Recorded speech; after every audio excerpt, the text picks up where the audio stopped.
Hello everyone. Welcome to For Nurses Preparation YouTube channel.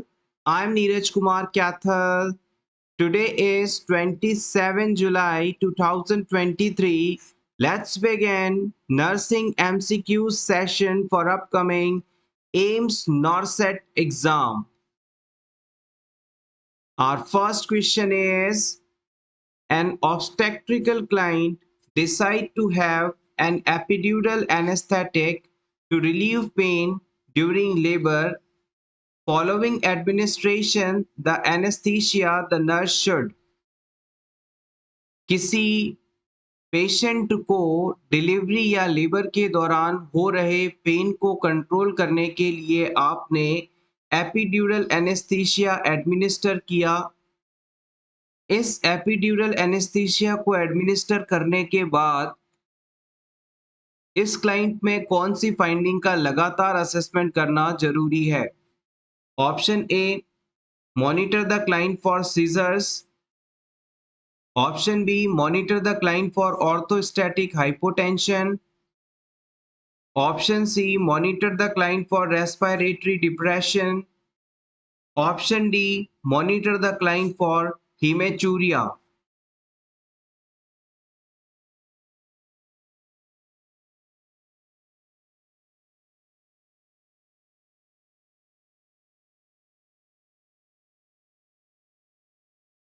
Correct answer of this question is option C, monitor the client for respiratory depression. किसी client को epidural anaesthesia देने के बाद उसमें respiratory depression condition तो नहीं develop हो रही है, इस चीज का हमें लगातार मॉनिटरिंग करते रहना जरूरी है। एपिड्यूरल एनेस्थीसिया इंजेक्ट करने के लिए हमें निडल को एपिड्यूरल स्पेस के अंदर इंजेक्ट करना होता है।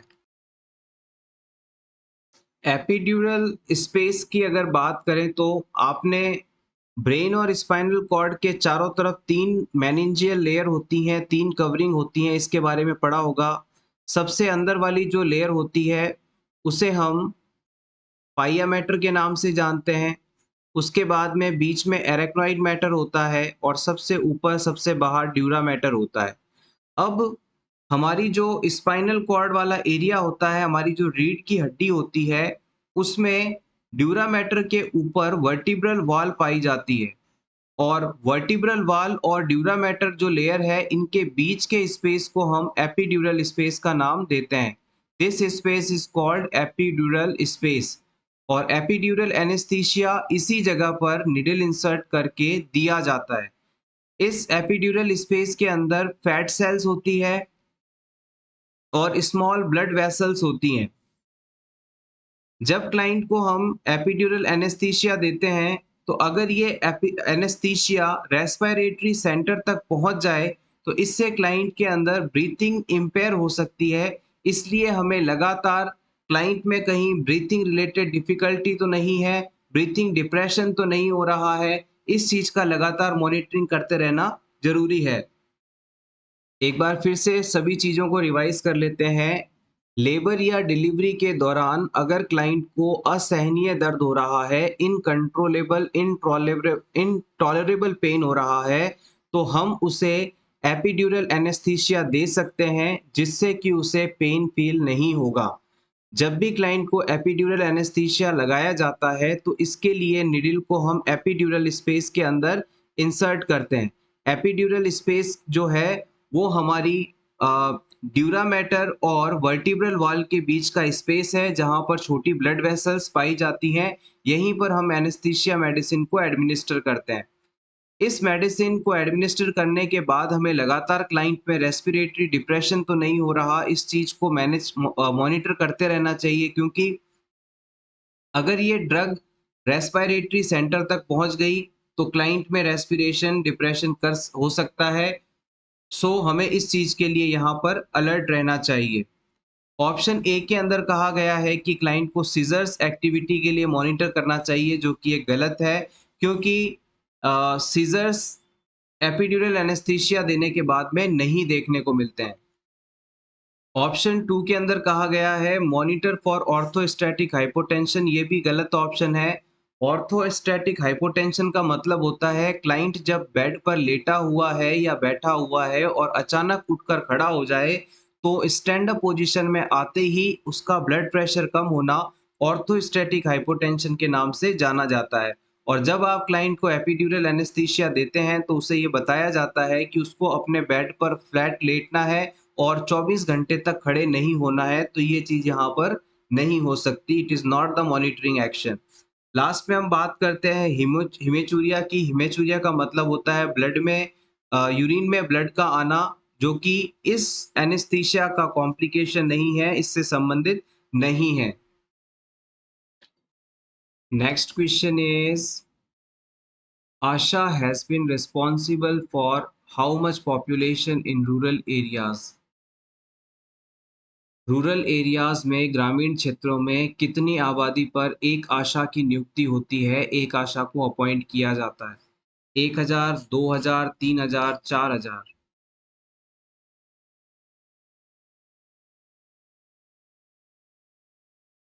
सही जवाब है ऑप्शन ए, 1000 पॉपुलेशन। आशा का फुल फॉर्म होता है accredited social health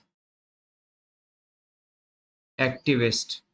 accredited social health activist ASHA, ये एनआरएचएम के तहत अपॉइंट की जाती हैं, नेशनल रूरल हेल्थ मिशन के अंतर्गत अपॉइंट की जाती हैं। और इनको 1000 की आबादी जिस जगह होती है वहां पर अपॉइंट किया जाता है, यानी 1000 के लोगों पर एक आशा होती है, काम करती है। Next question is following are the first line medications for TB except. इनमें से ट्यूबरकुलोसिस डिजीज के ट्रीटमेंट में काम आने वाली फर्स्ट लाइन मेडिसिन कौन सी नहीं है, ये आपको बताना है। इथाम्ब्यूटोल, रिफैम्पिसिन, आइसोनियाजिड या साइक्लोसैरिन?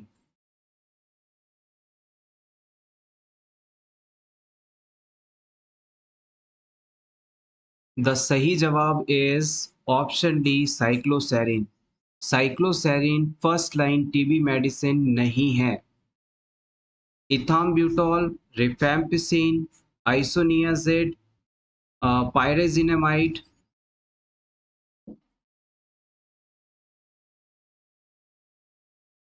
और स्ट्रेप्टोमाइसिन, ये सभी टीबी की फर्स्ट लाइन ड्रग्स के रूप में इस्तेमाल की जाती है। Next question is cleft lip surgery done at. इनमें से किस as per cleft lip surgery की जाती है?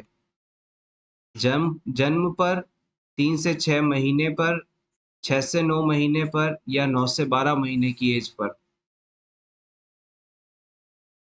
जन्म के बाद बच्चे की उम्र कितनी होने पर आप कटे-पटे होठों को सर्जरी द्वारा ठीक कर सकते हैं, क्लेफ्ट लिप कंडीशन को रिपेयर कर सकते हैं?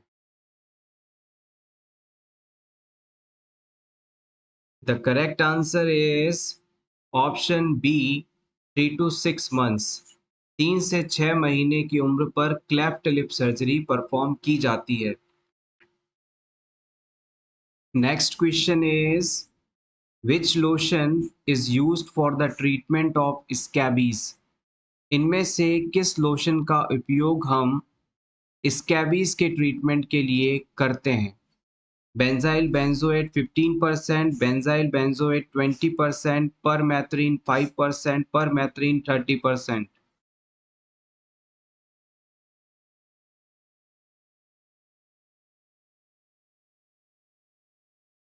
The correct answer is option C, permethrin.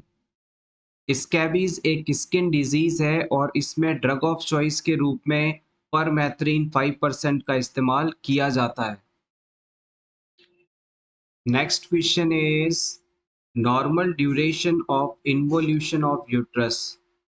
Involution of uterus का समय कितने महीनों या सप्ताह का होता है? 1 month, 2 month, 2 week, 6 week. Involution of uterus का मतलब होता है बच्चे की डिलीवरी के बाद यूट्रस प्रेगनेंसी से पहले जिस प्रकार से था उसी पोजीशन में आना। यूट्रस डिलीवरी के बाद अपने आप को श्रिंक करता है, सिकोड़ता है और प्री प्रेग्नेंट स्टेज में आने की कोशिश करता है और इस पूरे प्रोसेस को हम इन्वोल्यूशन ऑफ यूट्रस के नाम से जानते हैं और इस प्रोसेस में टोटल 6 सप्ताह का समय लगता है या फिर आप इसे 42 दिन का समय कह सकते हैं। Next question is a Moro reflex disappears at which age? इनमें से मोरो रिफ्लेक्स किस उम्र पर डिसअपियर हो जाता है? 6 मंथ्स पर, 4 मंथ्स पर, 3 मंथ्स पर, 8 मंथ्स पर?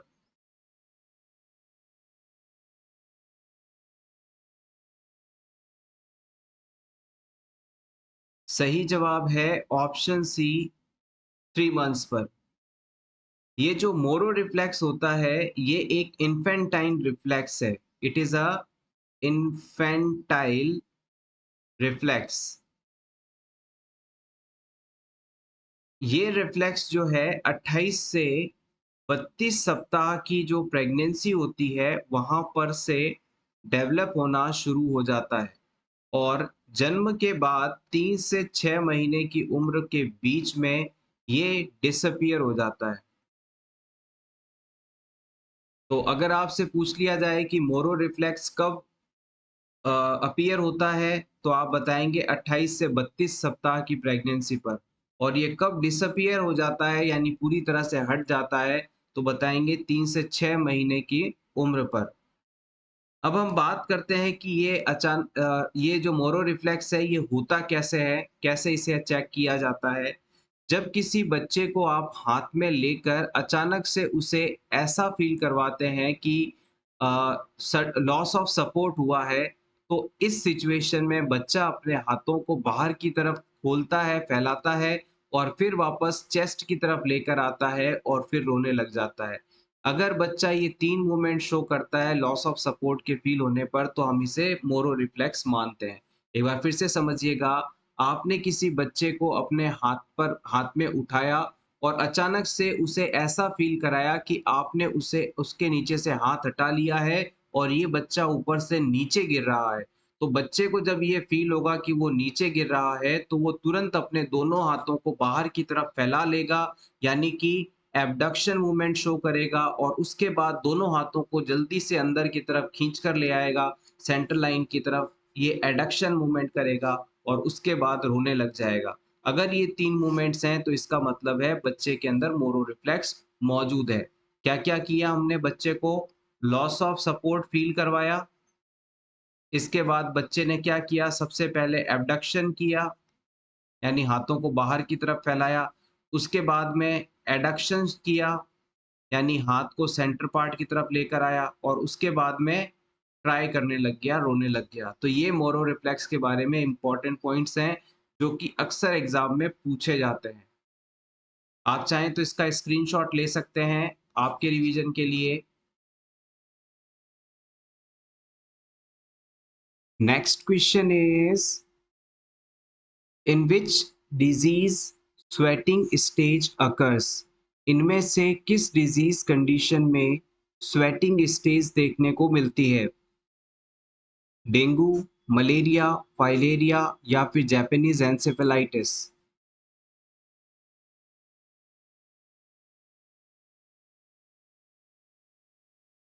Option B is correct answer. Malaria disease जो कि प्लाज्मोडियम द्वारा होता है, फीमेल एनाफ्लीज जिसका वेक्टर माना जाता है, इसके अंदर स्वेटिंग स्टेज देखने को मिलती है। स्वेटिंग स्टेज को बेसिकली थोड़ा और आप नोट करना चाहें तो नोट कर सकते हैं। मलेरिया डिजीज से सफरिंग पर्सन के अंदर राइगर फीवर जैसी कंडीशन डेवलप होती है और राइगर फीवर डेवलप होने पर टोटल 3 स्टेजेस से पर्सन होकर गुजरता है। सबसे पहले कोल्ड स्टेज, उसके बाद में फीवर या हॉट स्टेज, और फिर उसके बाद में स्वेटिंग स्टेज। कोल्ड स्टेज की जो टोटल ड्यूरेशन है वो 30 मिनट से लेकर 1 आवर के बीच में होती है, और इस स्टेज में पर्सन को कोल्ड फील होता है, शिवरिंग होती है यानी उसे ठंड लगती है और कपकपाहट होती है, बहुत तेज हेडेक हो सकता है। आप कितना भी उसे कवर करें फिर भी उसकी जो शिवरिंग है वो बंद नहीं होती। ये इसका एक स्पेशल फीचर होता है मलेरिया के होने पर। अब इस स्टेज के कंप्लीट होने पर क्लाइंट के अंदर फीवर या हॉट स्टेज की शुरुआत हो जाती है। इस स्टेज के अंदर पर्सन की बॉडी का टेम्परेचर बढ़ने लगता है और पेशेंट के अंदर सीवियर हेडेक डेवलप हो जाता है। पेशेंट के जॉइंट्स में पेन होने लगता है, बैक पेन होने लगता है, क्लाइंट को वॉमिटिंग हो सकती है, डायरिया हो सकता है, और इस स्टेज की जो ड्यूरेशन होती है ये 1 टू 4 आवर्स के बीच में होती है।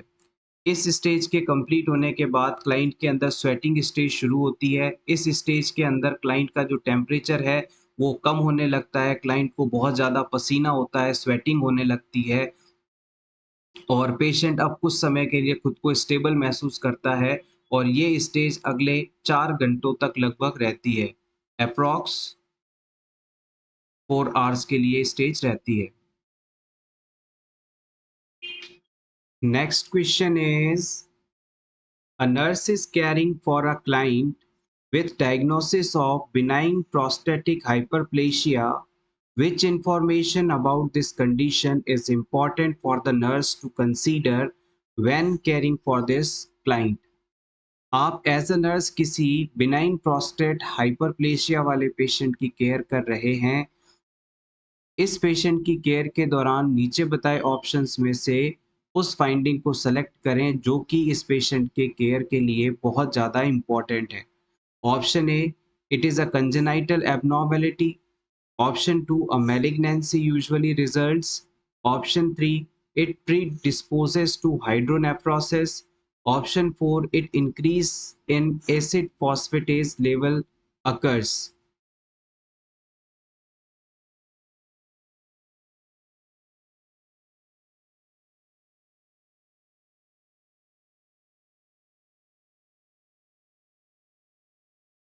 बिनाइन प्रोस्टेटिक हाइपरप्लेशिया के बारे में हमने प्रीवियस क्लास के अंदर भी आपसे डिस्कस किया था, इसे वापस से एक बार समझ लीजिएगा।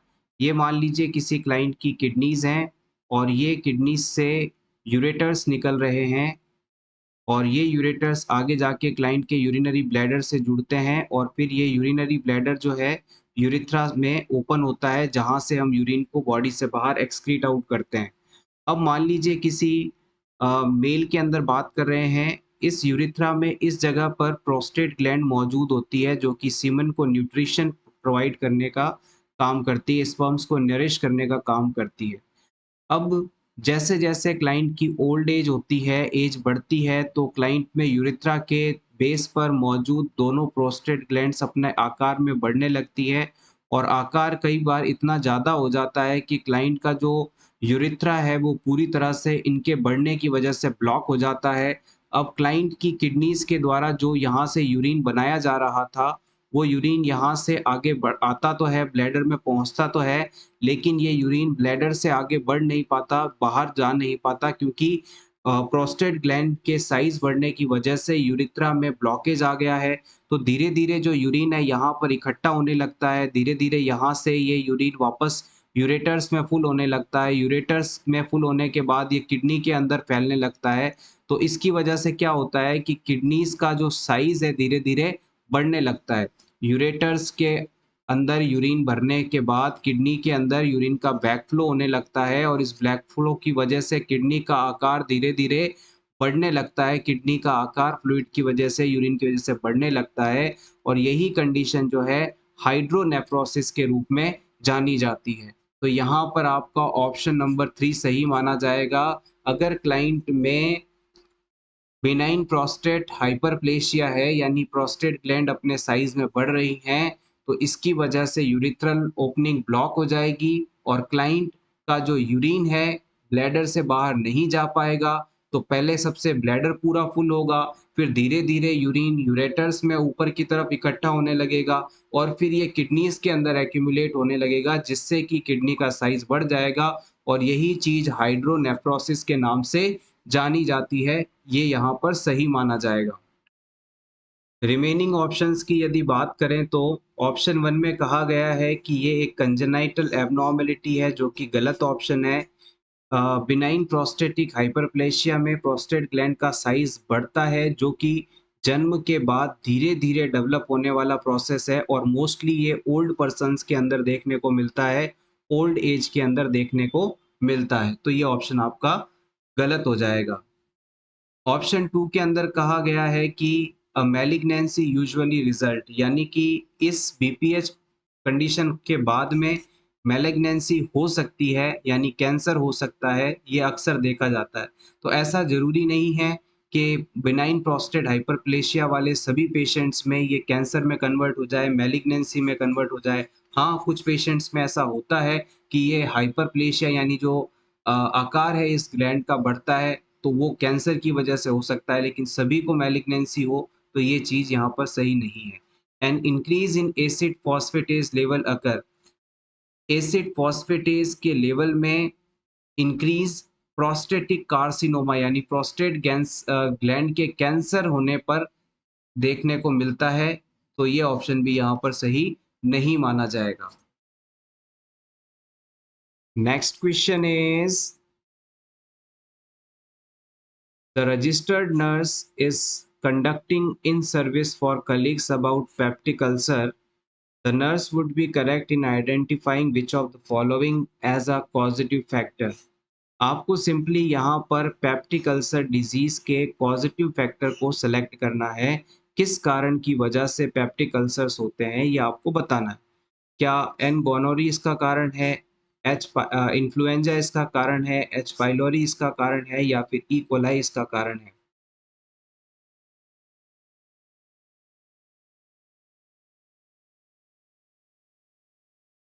Option C is correct here. Helicobacter pylori यहाँ पर सबसे बड़ा कारण है पेप्टिक अल्सर्स डिजीज होने का। पेप्टिक अल्सर्स का सिंपल मतलब होता है कि पेट में घाव हो जाना, छाले हो जाना, जो कि स्ट्रेस के कारण हो सकते हैं, बैक्टीरियल इन्फेक्शन एच पाइलोरी के कारण हो सकते हैं या फिर एनएसएआईडी के लगातार इस्तेमाल की वजह से हो सकते हैं। इन पेप्टिक अल्सर्स को डायग्नोस करने के लिए एंडोस्कोपी करवाई जा सकती है या फिर फिजिकल सिम्टम्स के हिसाब से हम इसे आइडेंटिफाई कर सकते हैं। पेप्टिक अल्सर्स को क्योर करने के लिए हम क्लाइंट को स्ट्रेस से बचने, एंटीबायोटिक मेडिसिन का इस्तेमाल और एचसीएल आदि का स्टमक में कम सिक्रीशन हो ऐसी मेडिसिन का इस्तेमाल करते हैं। नेक्स्ट क्वेश्चन इज लॉकजॉ और ट्राइसमस इज अ सिम्टम ऑफ, इनमें से किस डिजीज में आपको लॉकजॉ सिम्टम देखने को मिलता है? Tetanus, pertussis, diphtheria, poliomyelitis.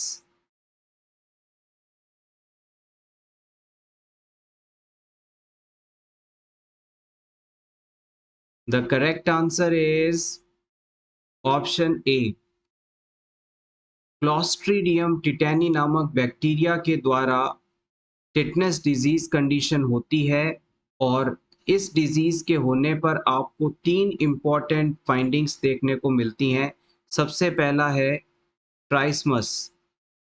ट्राइसमस को आप लॉकजॉ कंडीशन के नाम से जानते हैं। इस कंडीशन में जो बैक्टीरिया इसका कॉज है उसके द्वारा टॉक्सिन्स का सिक्रीशन किया जाता है और इन टॉक्सिन्स की वजह से जो जॉ वाले मसल्स हैं, जबड़े के मसल्स हैं, वो फ्रीज हो जाते हैं, एक जगह पर अटक जाते हैं और पर्सन चाहकर भी इसे मूव नहीं कर पाता। तो ये कंडीशन ट्राइसमस कहलाती है, जिसे सिंपल भाषा में हम लॉक जॉ कह सकते हैं, यानी पर्सन अपने जबड़े को मूव नहीं कर पाता। सेकंड यहाँ पर कंडीशन होती है rhesus rhesus सार्डोनिकस।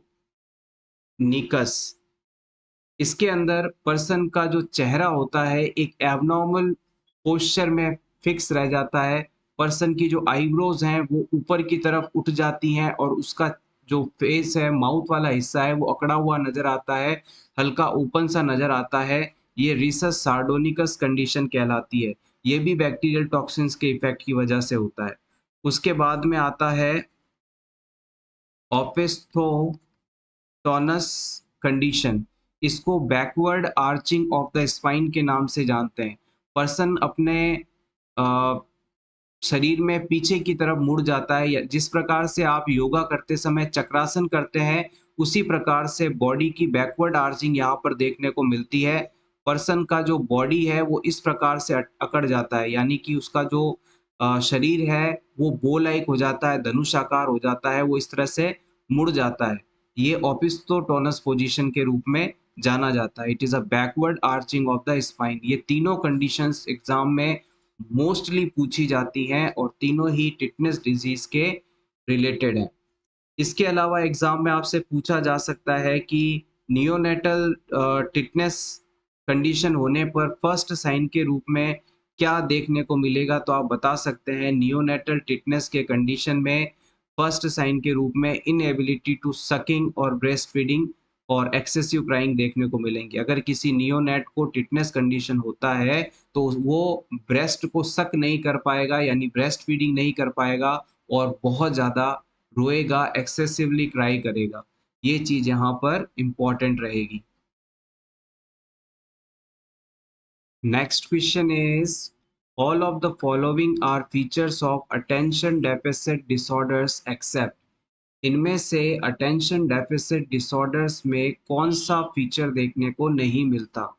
Hyper activity, poor attention span, impulsivity या फिर high self esteem.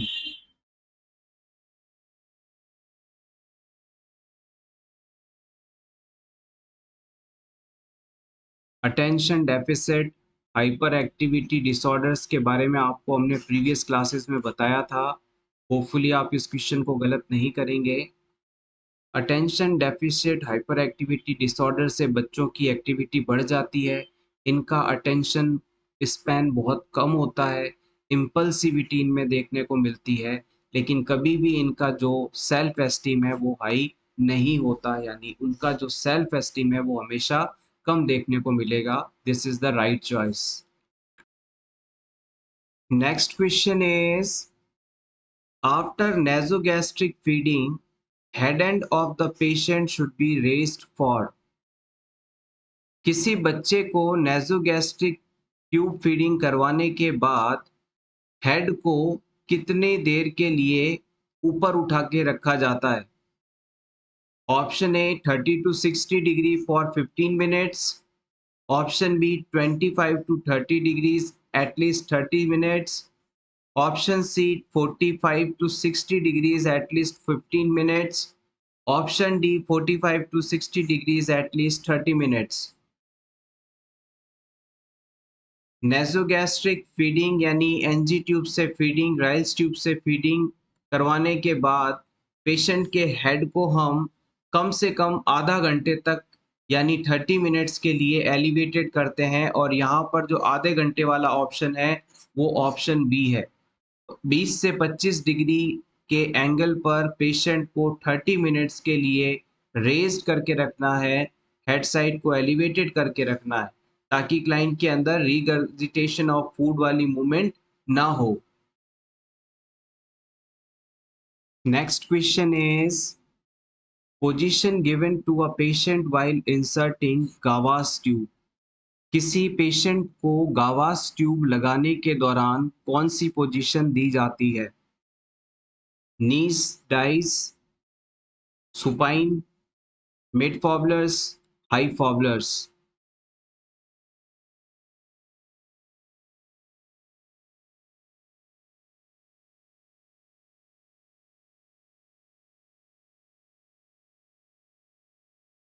The correct answer is option D, high Fowler's position. अगर आप यहाँ कंफ्यूज हो रहे थे तो आपके इस कंफ्यूजन को थोड़ा सा इजी कर दिया जाए। अगर यहाँ पर गावास की जगह हमने लावास ट्यूब लिखा होता तो आप इजीली इस ऑप्शन को सेलेक्ट कर लेते। गावास और लावास इन दोनों शब्दों में थोड़ा डिफरेंस है। जब हम कभी भी किसी पर्सन में नेज़ोगैस्ट्रिक ट्यूब, एंट्रिक ट्यूब या फीडिंग ट्यूब के थ्रू क्लाइंट को फीड करवाते हैं, खाना खिलाते हैं, स्टमक तक फूड कंटेंट पहुँचाते हैं, तो ये चीज़ गावास कहलाती है। गावास शब्द का मतलब होता है किसी को फीड करवाना। गावास ट्यूब लिख लीजिए, गावा ट्यूब को यहाँ पर आप फीडिंग ट्यूब के नाम से जानते हैं। और जो लावास शब्द होता है, लावास का मतलब होता है कि किसी बॉडी कैविटी या स्टमक को वॉश आउट करना। हॉस्पिटल में कोई पॉइज़न खा के पेशेंट आ गया, आपने नेज़ोगैस्ट्रिक ट्यूब लगाई और स्टमक में मौजूद सारा पॉइज़न सक्शन करके बाहर निकाल दिया, तो स्टमक को आप वॉश कर रहे हैं, पॉइज़न को बाहर निकाल रहे हैं, तो ये चीज़ जो आपने की है, ये लावाज़ है। लावाज़ मीन्स वॉश आउट या क्लीनिंग और गावाज़ का मतलब होता है फीड करवाना। और दोनों ही ट्यूब्स को लगाने का प्रोसेस सेम है, दोनों ही चीज़ें सेम है, इसलिए इन दोनों ट्यूब्स को लगाते समय हम हमेशा हाई फॉर्मुलस पोजीशन देते हैं, यानी कि क्लाइंट को बिल्कुल सीधा इस प्रकार से बैठा देते हैं और फिर ट्यूब को इंसर्ट किया जाता है। Next question is memory gland in mammals are modified form of. Memory glands जो होती हैं, ब्रेस्ट ग्लैंड्स जो होती हैं, ब्रेस्ट की जो ग्लैंड्स होती हैं जिनसे मिल्क बनता है, वो किसका मॉडिफाइड फॉर्म है ये आपको बताना है। सलाइवरी ग्लैंड का, लैक्राइमल, स्वेट या सीबेशियस का।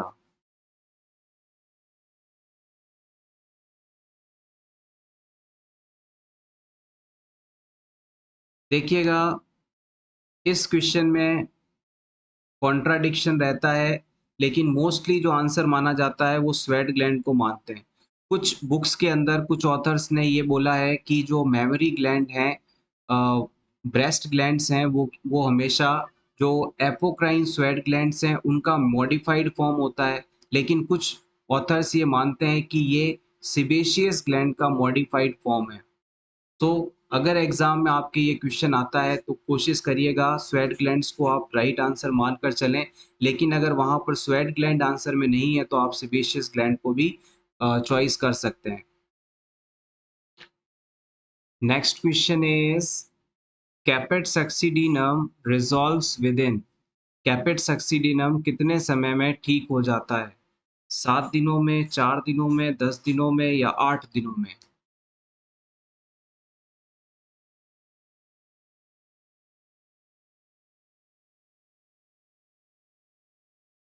कैपेट सक्सीडिनम के बारे में हमने कल की क्लास में काफ़ी डिस्कस किया था।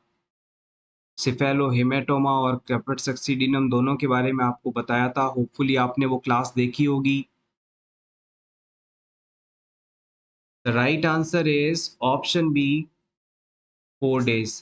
कैपेट सक्सीडिनम का सिंपल मतलब होता है जन्म के दौरान, डिलीवरी के दौरान बच्चे के सर पर यूट्राइन कॉन्ट्रैक्शन के दबाव की वजह से ब्लड वेसल्स का फट जाना और इसकी वजह से इंट्राक्रैनियल ब्लीडिंग होना, जिसकी वजह से बच्चे के सर पर स्कैल्प एरिया में स्वेलिंग आ जाती है, यही कैपेट सक्सीडिनम है। कैपेट सक्सीडिनम में जो स्वेलिंग आती है वो सूचर लाइन को क्रॉस करके देखने को मिलती है। कैपेट सक्सीडिनम का जो रिज़ॉल्व टाइम होता है वो अराउंड 72 से लेकर 96 आवर्स के बीच में माना जाता है। यानी करीबन 3 से 4 दिन में ये अपने आप ठीक हो जाते हैं। Next question is symptoms of staphylococcus aureus poisoning occurs within how many hours of food ingestion। अगर फूड कंटैमिनेटेड था, फूड में स्टेफाइलोकोकस ऑरियस नामक बैक्टीरिया मौजूद था और इसे आपने खा लिया या किसी क्लाइंट ने खा लिया, तो उसमें इससे हुई पॉइज़निंग के सिम्पटम्स कितने समय में आ जाएँगे? 6 से 8 आवर्स में, 2 से 4, 5 से 12 या 12 से 36? स्टेफाइलोकोकस से हुई फूड पॉइज़निंग के सिम्पटम्स कितने समय में अपीयर होंगे, ये आपको बताना है।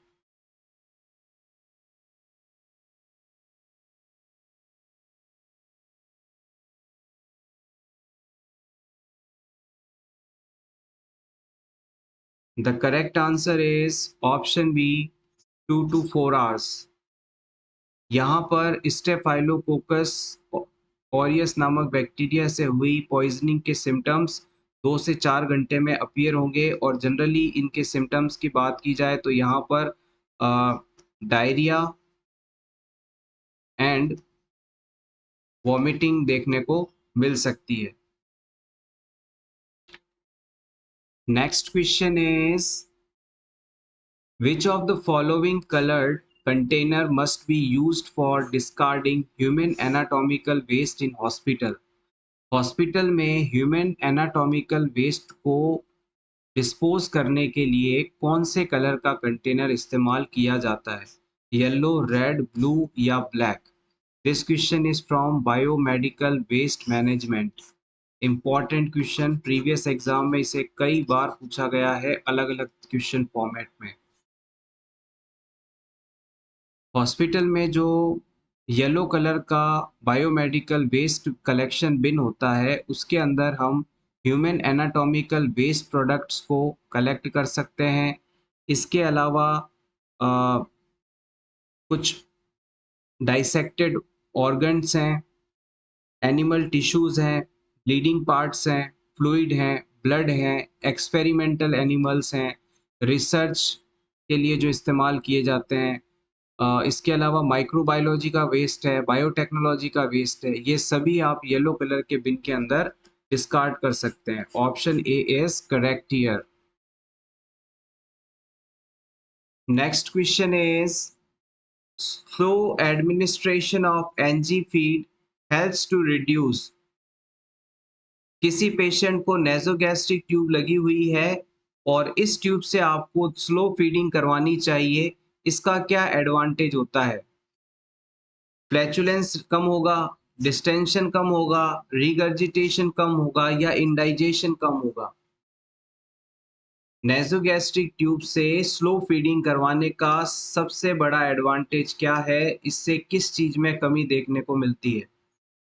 Option C is correct here, regurgitation reduced. जब आप किसी पेशेंट को नेज़ोगैस्ट्रिक ट्यूब स्लोली फीड करवाते हैं तो इससे रिगर्जिटेशन का प्रोसेस कम देखने को मिलता है। ये आपका पेशेंट है, ये इसका स्टमक है।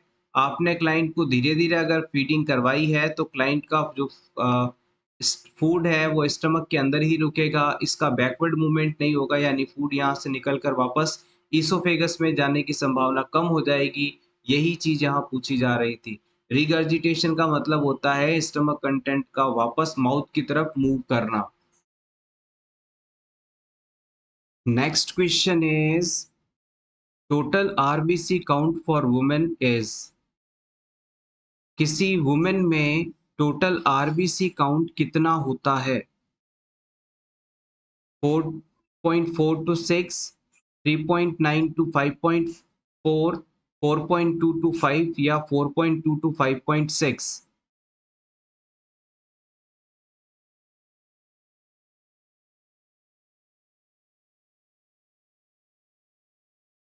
अगर हम मेल्स की बात करते हैं तो 4.7 से 6.1 मिलियन सेल्स पर माइक्रोलीटर नॉर्मल काउंट होता है आरबीसी का। और अगर फीमेल की बात करते हैं तो ये 4.2 से 5.4 मिलियन सेल्स पर माइक्रोलीटर होता है। तो यहाँ पर इसके क्लोजेस्ट वैल्यू है ऑप्शन सी, 4.2 से 5 के बीच में। Next question is the growth hormone और सोमैटोट्रोपिन secreted by which of the following glands? Growth hormone या सोमैटोट्रोपिन इनमें से किस ग्लैंड द्वारा सिक्रीट होता है? Adrenal, testis, hypothalamus, pituitary? Option D is correct here. Anterior pituitary के द्वारा ग्रोथ हार्मोन सिक्रीट किया जाता है और ग्रोथ हार्मोन को सोमैटोट्रोपिन कहा जाता है। Next question is middle arm circumference of a malnourished child is. किसी malnourished चाइल्ड में मिडिल आर्म सर्कमफ्रेंस कितना होता है, ये आपको बताना है। 11 centimetres, less than 12.5 centimetres, below 11.5 centimetres या फिर 10 टू 13 सेंटीमीटर्स।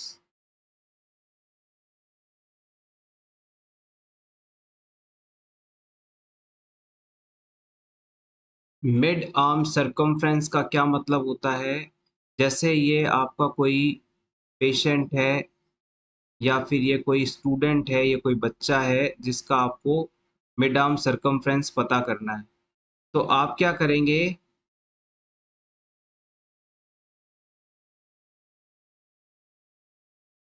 इस बच्चे के अंदर अपर आर्म को अपर आर्म में ये वाला जो हिस्सा है, बाइसेप्स वाला हिस्सा है, इसे माप लेंगे।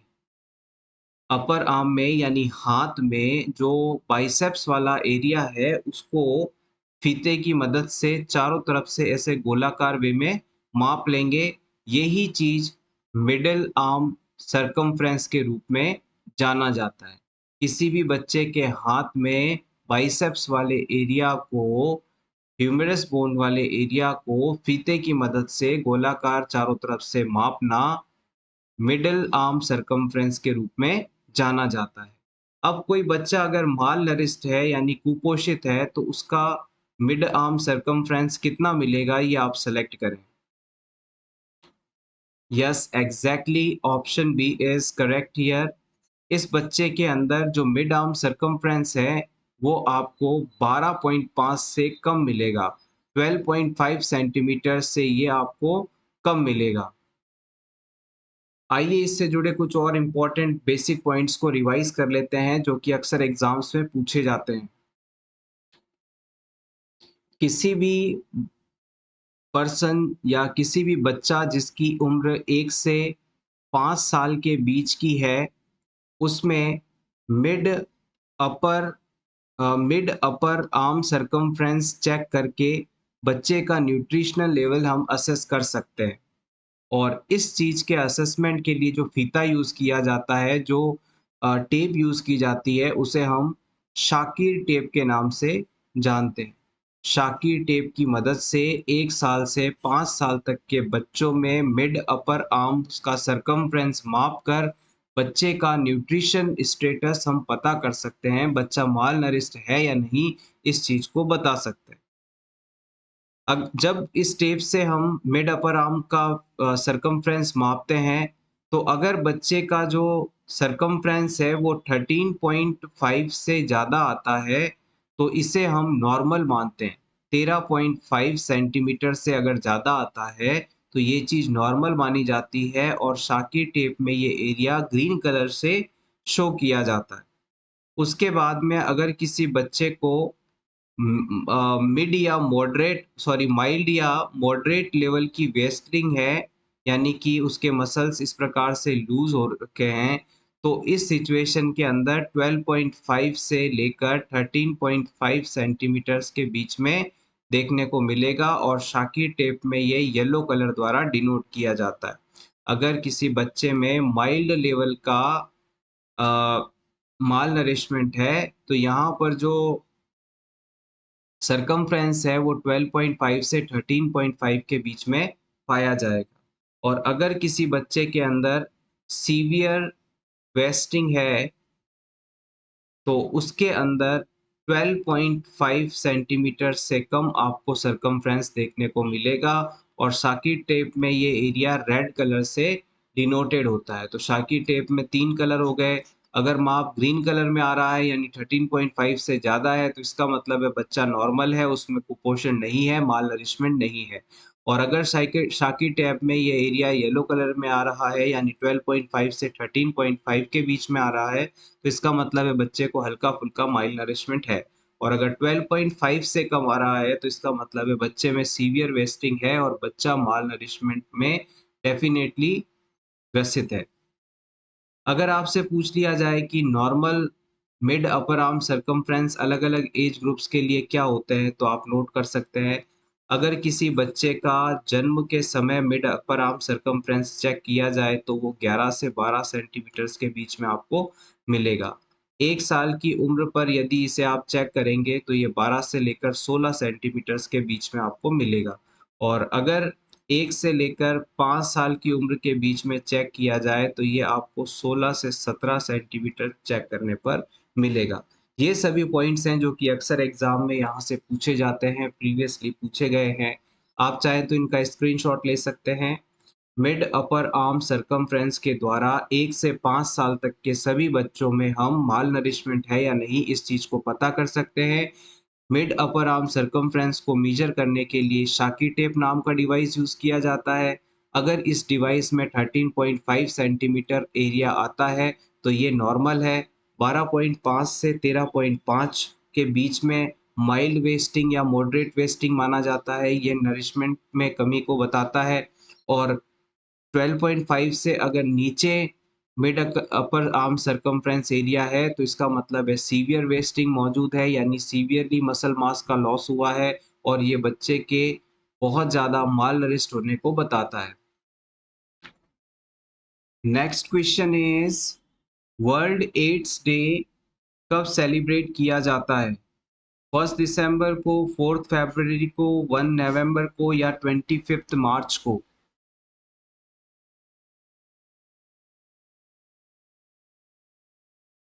The correct answer is option ए 1 दिसंबर को। हर साल 1 दिसंबर को एचआईवी एड्स से सफरिंग पेशेंट्स को सपोर्ट करने, इस डिजीज से अवेयरनेस फैलाने के लिए इस दिन को सेलिब्रेट किया जाता है। Next question is 1 ml of injection Pitocin contains. 1 ml Pitocin injection में कितना अमाउंट होता है ड्रग का? 5 mg, 50 mg, 5 इंटरनेशनल यूनिट या 10 इंटरनेशनल यूनिट? पिटोसिन ड्रग को आप ऑक्सीटोसिन के नाम से जानते हैं। पिटोसिन ड्रग को आप ऑक्सीटोसिन के नाम से जानते हैं और इस ड्रग का उपयोग हम यूट्रस को कॉन्ट्रैक्ट करवाने के लिए, लेबर को शुरू करवाने के लिए या फिर लेबर के दौरान कमज़ोर कॉन्ट्रैक्शंस हैं तो उन्हें पावरफुल बनाने के लिए इस्तेमाल करते हैं। इसके अलावा चाइल्ड बर्थ के बाद में हो रही ब्लीडिंग को रोकने के लिए इस्तेमाल किया जाता है या फिर एबॉर्शन में भी ऑक्सीटोसिन का इस्तेमाल किया जाता है। 1 ml इंजेक्शन पिटोसिन के अंदर टोटल 5 इंटरनेशनल यूनिट पिटोसिन होता है। Next question is most serious complication of fracture of bone is. इन चारों में से बोन के फ्रैक्चर होने पर मोस्ट सीरियस कॉम्प्लिकेशन कौन सा हो सकता है, ये आपको बताना है। सेप्टिसीमिया, हाइपरटेंशन, फैट एम्बोलिज्म या फिर हेमरेज?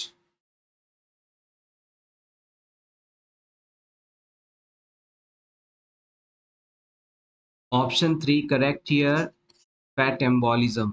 मान लीजिए ये कोई बोन थी, इस बोन में यहाँ से ब्रेक डाउन हुआ। अब इस बोन के अंदर मौजूद जो फैट मॉलिक्यूल्स हैं, वो यहाँ से निकल कर ब्लड वेसल में ट्रैवल करने लगेंगे।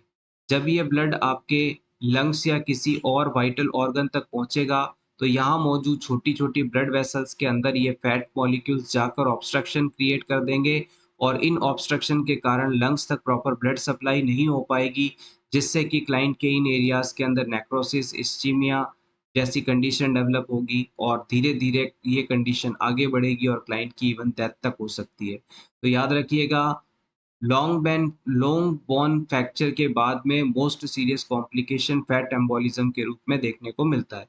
एक चीज़ और आप चाहें तो नोट कर सकते हैं, अगर किसी क्लाइंट के अंदर लॉन्ग बोन फ्रैक्चर हुई है, तो फर्स्ट 24 आवर्स के अंदर जो मोस्ट सीरियस कॉम्प्लिकेशन होगा, वो होगा आपका फैट एम्बोलिज्म। और 24 घंटे निकलने के बाद में आफ्टर 24 आवर्स जो मोस्ट कॉमन कॉम्प्लिकेशन है वो देखने को मिलेगा एयर एम्बोलिज्म का। ये चीज़ें याद रखें। लॉन्ग बोन फ्रैक्चर के बाद पहले 24 घंटों में मोस्ट डेंजरस कंडीशन डेवलप हो सकती है फैट एम्बोलिज्म। और अगर 24 घंटे निकल गए हैं तो फिर एयर एम्बोलिज्म कंडीशन डेवलप होने की संभावना है, ये भी मोस्ट सीरियस मानी जाती है। क्लिनिकल फीचर्स की बात करें तो इन सिचुएशंस में क्लाइंट को रेस्टलेसनेस होता है, हाइपोक्सिया होता है, मेंटल स्टेटस चेंज होता है, टैकीकार्डिया, हाइपोटेंशन, ये सभी चीज़ें यहाँ पर देखने को मिलती हैं।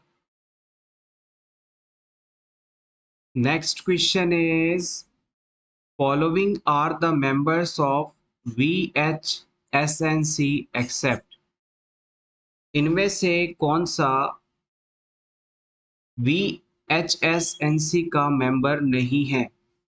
Option A elected gram panchayat members, ASHA, staff of government health related services या फिर इनमें से कोई नहीं।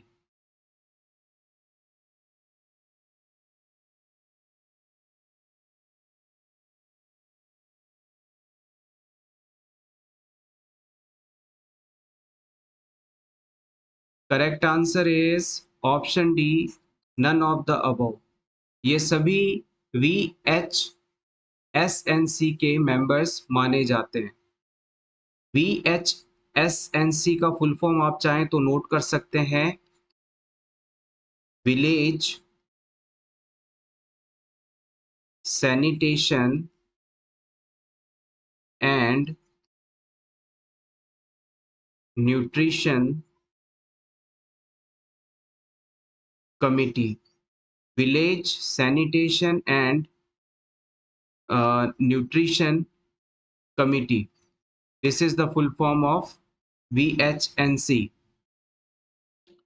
थोड़ा सा इसे करेक्ट कर लीजिएगा, यहाँ पर VHSNC village health sanitation and nutrition committee इसका फुल फॉर्म होगा। इसके अंदर जो है टोटल 15 मेंबर्स की टीम होती है, जिनके बारे में आप चाहें तो नोट कर सकते हैं, जैसे कि गांव का सरपंच हो गया, विलेज हेल्थ वर्कर जैसे आशा हो गई, आंगनवाड़ी वर्कर हो गई, एएनएम हो गई, 2 स्कूल टीचर हो गए, सेल्फ हेल्प ग्रुप के रिप्रेजेंटेटिव्स हो गए 2, इसके अलावा शेड्यूल कास्ट और शेड्यूल ट्राइब से एक आदमी हो गया, उसके अलावा लोकल पर्सोनल्स हो गए, जैसे गांव के जो पुराने ओल्ड लोग हैं वो हो गए, पंचायत के 2 मेंबर्स हो गए, कम्युनिटी वॉलंटियर्स हो गए एक, ये सभी मिलके टोटल 15 मेंबर्स की टीम काम करती है, जो कि गांव में सैनिटेशन और न्यूट्रिशन का ध्यान रखती है, यानी विलेज हेल्थ सैनिटेशन और न्यूट्रिशन कमेटी होती है। Next question is Which immunity is affected by HIV infection? इनमें से HIV इन्फेक्शन होने पर कौन सी इम्यूनिटी अफेक्ट होती है? नेचुरल, एक्टिव, सेल्यूलर या ह्यूमोरल?